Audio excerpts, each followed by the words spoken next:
Praise lord. అందరికీ క్రీస్తు నామమున వందనం తెలియజేస్తున్నాను.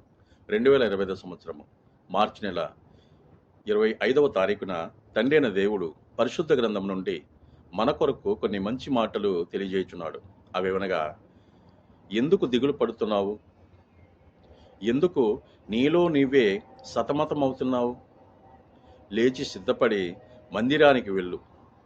దేవుడు ఈరోజు నీతో మాట్లాడబోతున్నాడు. నీతో సూటిగా మాట్లాడతాడు.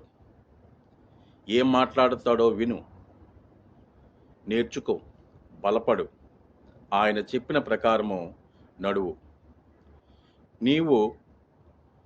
నీకు మేలే జరుగుతుంది. నేను నడవలేని ఇరుకు మార్గములో ధైర్యముగా నడిచేలా నా దేవుడే చూసుకుంటాడు.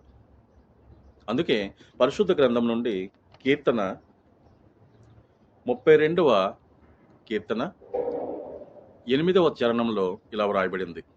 అదేమనగా, నీకు ఉపదేశము చేసేదను, నీవు నడవవలసిన మార్గమును నీకు బోధించెదను.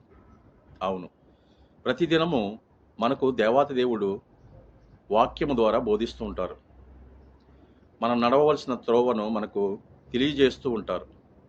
ఈ లోకంలో నరకానికి పోయే విశాల మార్గంలో నడవకుండగా దేవుని రాజ్యమునకు పోయే ఇరుకైన మార్గము, అదే విశాలమైన దేవుని మార్గంలో నడిచి పరలోకం రాజ్యము మనమందరం చేరాలని దేవుని ఆశ.